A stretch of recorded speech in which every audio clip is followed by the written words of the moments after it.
अस्सलाम वालेकुम। कैसे आप? उम्मीद करता हूँ खैरियत से होंगे, अच्छी सेहत के साथ होंगे, हंसते मुस्कुराते होंगे और सड़े पूजे नहीं होंगे। अल्लाह ताला से हमेशा अपने लिए सेहत और हदायत की दुआ मांगते रहा करें। यकीन माने कि अमीर इंसान ही वो है जिसके पास सेहत है और हदायत है।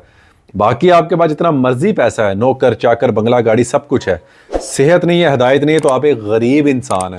तो अपने और अपने प्यारों के लिए दो दुआएं हमेशा मांगते रहा करें, एक सेहत और एक हदायत। अच्छा, आज की वीडियो जो है वो है उम्रा वीज़ा जो 90 दिन का है उसके बारे में। क्या उम्रा वीज़ा 90 दिन का लग रहा है या नहीं लग रहा? अगर लग रहा है तो कितने दिन में लग रहा है, और अगर लगा है तो आप कितने दिन स्टे कर सकते हैं यहाँ पे?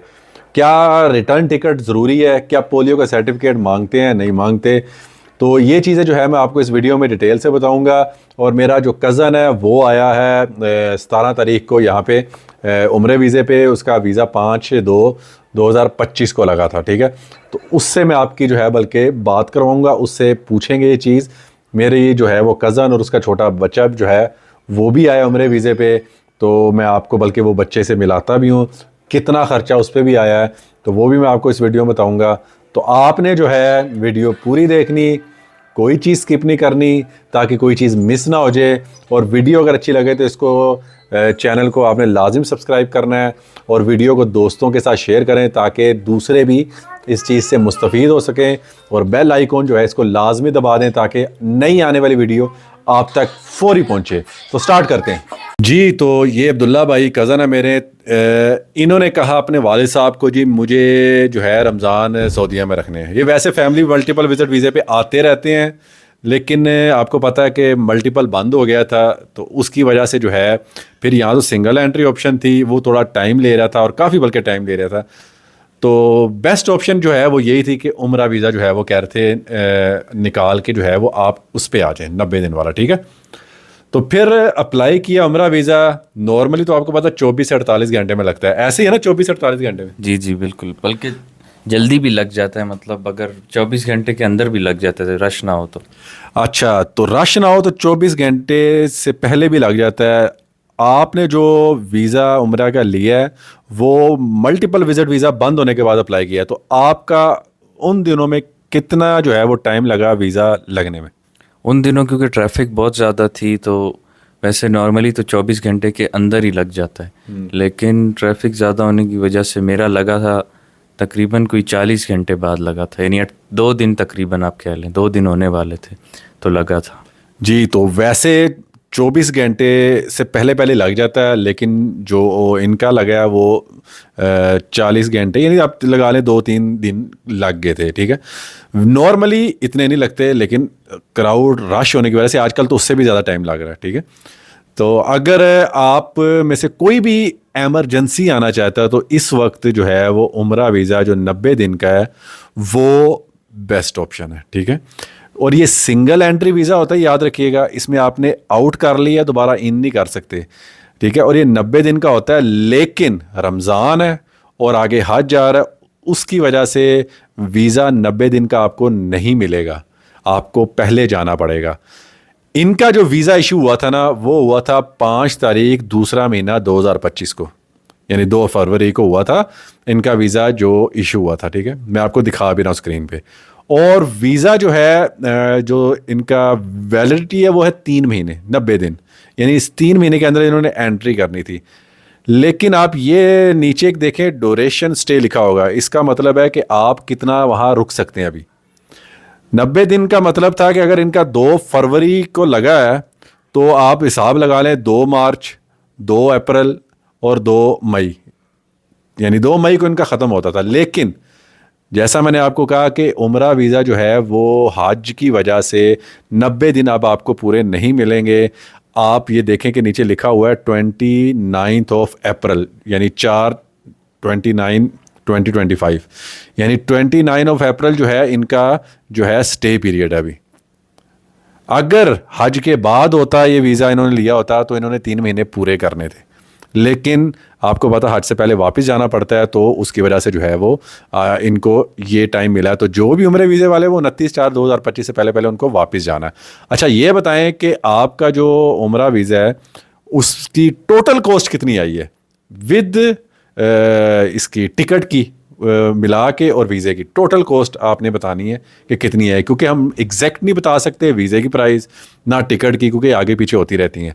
तो आपकी जो है वो कितनी जो है वो कॉस्ट आई है इसकी उम्र वीज़े की? अच्छा, इसमें फरहान भाई एक बात मैं क्लियर करूं कि इसमें जो है, अगर आप, मेरा जो वीज़ा है ना, मेरा तो सिर्फ वीज़ा है। कुछ लोग अकोमोडेशन और पूरा पैकेज होता है उनका, अकोमोडेशन होता है और उसके साथ ट्रांसपोर्टेशन होती है, रेजिडेंस होती है और फूड भी होता है, टिकट भी होता है। वो तो एक अलग चीज़ है ना, वो 2.5-3 लाख का एक बंदे का। हाँ, ये वेरी इंपॉर्टेंट, क्योंकि इनके जो वालिद साहब इधर हैं, वालदा इधर हैं, तो जो लोग जिनके यानी रिलेटिव इधर हैं या पेरेंट्स इधर हैं, तो उनके लिए ये जो बुकिंग करना है होटल की या इसकी ज़रूरी नहीं होता, ऐसा ही है?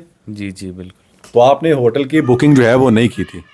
नहीं, क्योंकि मेरे तो अम्मी अब्बू यहीं होते हैं, तो वो यहाँ के रेजिडेंट हैं। उनका इकामा शो किया था मैंने कि मैं उनके पास जा रहा हूँ, और उनका इकामा शो किया था एयरपोर्ट पे। यानी आपसे उन्होंने पूछा था कि आप किसके पास स्टे करेंगे? जी, उन्होंने पूछा था या तो अपना स्टे दिखाएं, या किसके पास जा रहे हैं, या उसका कोई आईडी दिखाएं, या अपनी होटल रिजर्वेशन दिखाएं। अच्छा, तो ये बताएं कि वही सवाल मेरा कि कितना जो है वो आपका टिकट के साथ वीज़े के साथ चार्जेस लगे? फरहान भाई, इसमें वीज़े की कॉस्ट जो है तकरीबन एक खाली वीज़ा फ़ीस, ट्रांसपोर्टेशन और अकोमोडेशन कुछ भी नहीं, सिर्फ उम्रा वीज़ा फ़ीस 3 महीने के लिए 50 से 55 हज़ार जहन में रखें। और 50 भी होती है, कभी कभी 55 भी होती है, मतलब इसके राउंड अबाउट ही फिरती रहती है। और उसके बाद जो टिकट है वो तो आपको पता है, टिकट तो उसका फेयर ऊपर नीचे होता ही रहता है। कभी टिकट महंगे होते हैं, सीज़न पे होता है, कभी सस्ते होते आपको कितने की टिकट मिली है? हैं। मुझे तकरीबन 150 की, 1.5 लाख की टिकट और 50 का वीज़ा, 2 लाख कर लें आप।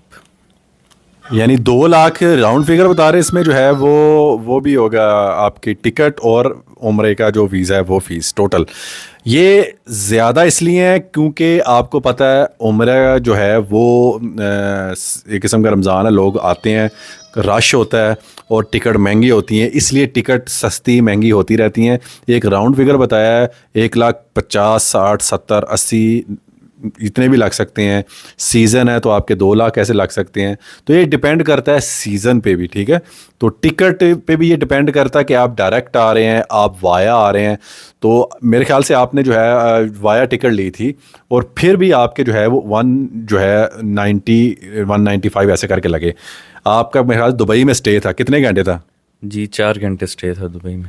दुबई में 4 घंटे स्टे था। और कौन सी आपने जो है वो एयरलाइन थी? मेरी पाकिस्तान से आते हुए फ्लाई जिन्ना थी, और फिर आगे दुबई में फिर एयर अरेबिया थी, दुबई से रियाद था। अच्छा, दूसरी चीज़ कि आपने जो है वो रिटर्न टिकट करवाई हुई है? जी, रिटर्न टिकट आपको लाजमी करानी होती है, और एजेंट रेकमेंड करते हैं कि एक ही पीएनआर में, मतलब जब आप अपनी टिकट करवाते हैं तो वो जो, जब आप अपना लगेज जमा करवाते हैं एयरलाइन वालों के पास, तो वो आपका रिजर्वेशन नंबर मारते हैं, या उसको पीएनआर भी कहते हैं, या बुकिंग नंबर फ्लाइट टिकट का, तो वो सेम होना चाहिए लाजमी। यानी रिटर्न, उसमें रिटर्न भी नीचे शो होना चाहिए, तो वो बेस्ट होता है। यानी एक ही पीएनआर से होना चाहिए? जी, एक ही पीएनआर। अच्छा, तो आप ये चीज़ भी बताएं थोड़ा कि आपसे जो है वो रिटर्न टिकट तो पूछी है उन्होंने, आपसे पोलियो सर्टिफिकेट का पूछा था? जी, पोलियो 1-2 किस्म के आ रहे थे यानी इन दिनों। एक तो वो वेबसाइट से आप या प्रिंट वाले से जाके निकालते हैं, वो तो कार्ड होता है पोलियो का या सर्टिफिकेट, दोनों चल जाते हैं, लेकिन कार्ड करवाएं तो वो बेस्ट रहता है। और दूसरा है कि येलो सा पेपर होता है, वो भी, अगर इन केस आपके पास पोलियो का कार्ड नहीं है तो अब, पहले चूँकि सख्ती थी 4 हफ्ते लाजमी थे, अब बस उनकी शर्त है कि आपके पास होना चाहिए। तो वहाँ पे काउंटर होता है, उस पर लिखा होता है कि पोलियो सर्टिफिकेट, बिल्कुल जहाँ पे आप अपना लगेज जमा करवाते हैं उसके सामने, हर एयरपोर्ट में पाकिस्तान में। वहाँ से जाके अगर आपके पास नहीं है, आपने ले लेना है, और वो उसी टाइम आपको लगवा के उस टाइम आपको सर्टिफिकेट इशू कर देते हैं। वरना बेस्ट यही है कि आप जो है किसी भी अपने हेल्थ इंस्टीट्यूट जो भी आपके पास है, हुकूमत का कोई भी गवर्नमेंट का, उससे जाके लगवा लें। तो बस पहले चूँकि 4 हफ्ते थे, अब सिर्फ ये है कि अब सिर्फ आपके पास होना चाहिए और वो वैलिड होना चाहिए।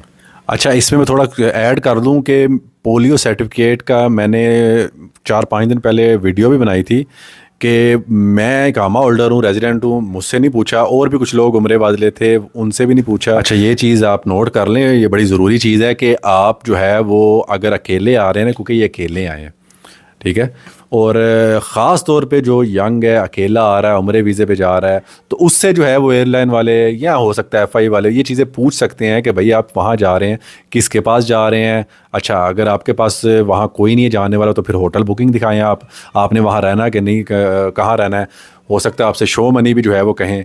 तो इनका ये था कि ये वैसे मल्टीपल विज़िट वीज़े पे आते जाते हैं, लेकिन फ़र्स्ट टाइम जो है उम्रे वीज़े पे आए हैं, और इनके पास अपने पेरेंट्स का वो इकामा भी था, वो भी इन्होंने दिखाया, और रहना जो था इन्होंने कहा कि मैंने उनके पास रहना है। तो कॉन्फिडेंस जो है वो आप थोड़ा दिखाया करें। रिटर्न टिकट इनके पास थी, तो ये चीज़ें जो है वो इनके पास, इसलिए इनको मसला नहीं हुआ। जी, कुछ कहना चाहेंगे? जी, इसमें एक बात ये है कि जो लोग ग्रुप में टिकट करवाते हैं ना, मतलब बहुत सारे बंदे, यानी 10-15 बंदों का ग्रुप में टिकट होता है, एक ही PNR में 5-6-10 बंदों का आ रहा होता है, अक्सर इंक्वायरी उन्हीं से होती है। ये बंदा सिंगल PNR में जिसका टिकट है, मतलब PNR मारेंगे तो उसका ही जाने की और रिटर्न टिकट आएगी, उससे नहीं इतना पूछते। जो ग्रुप टिकट होता है ना, क्योंकि अक्सर वो कहते हैं कि ग्रुप में लोग ये भीख मांगने जाते हैं और इस तरह की चीज़ें, ग्रुप वालों के साथ ज़्यादा इंक्वायरी होती है। इन्हीं का ही छोटा भाई है, साथ अपनी नानों के साथ आया है, और वो कौन सी डेट को आया है? वो आया है 1 मार्च को। यानी आज से जो है वो, आज तारीख क्या है? आज तारीख है 9 मार्च, यानी कोई हफ्ता हो गया। उनसे जो है वो नानों के साथ आया, उनसे पोलियो सर्टिफिकेट का बिल्कुल नहीं पूछा गया, बिल्कुल नहीं जो है वो जिक्र किया गया। इसलिए मैं ये कहूँगा पास रखें एहतियातन अगर रखना है, लेकिन पूछा जो है वो उनकी मर्ज़ी है, लेकिन आप हो सकता है पूछ लें तो अपने पास जो है वो रखें।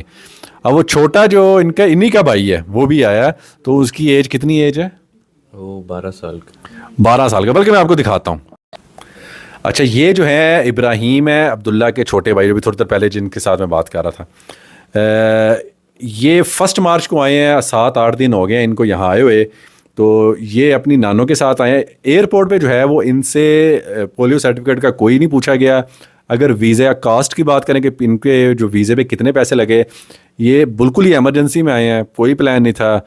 वीज़ा निकाला है, इनका लगा है 48 डेज़, यानी 2 दिन के अंदर अंदर, और टिकट भी जो है वो एमरजेंसी की है, जिस वजह से जो है इनके जो वीज़े और टिकट पे 195 लगे हैं।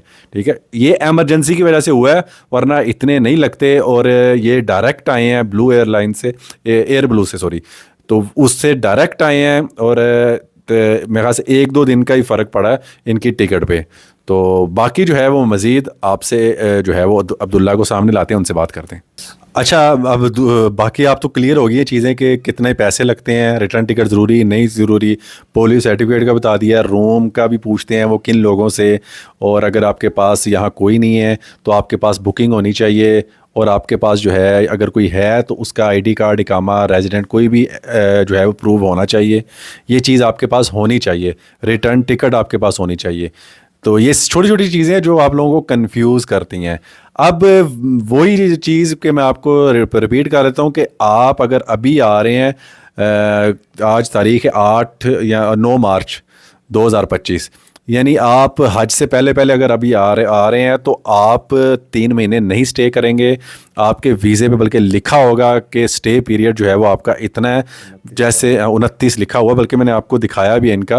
हालांकि इनका 90 दिन का है, ज़रूरी नहीं है कि आपका जो है वो 90 दिन ही आपने स्टे करना है इन दिनों में हज की वजह से। हज के बाद अब अगर आप आएंगे तो आपका फिर 90 दिन ही होगा। तो इसके अलावा अगर आपका कोई सवाल होगा तो आपने मुझसे कमेंट्स में पूछ लेना, मैं आपको आंसर कर दूंगा।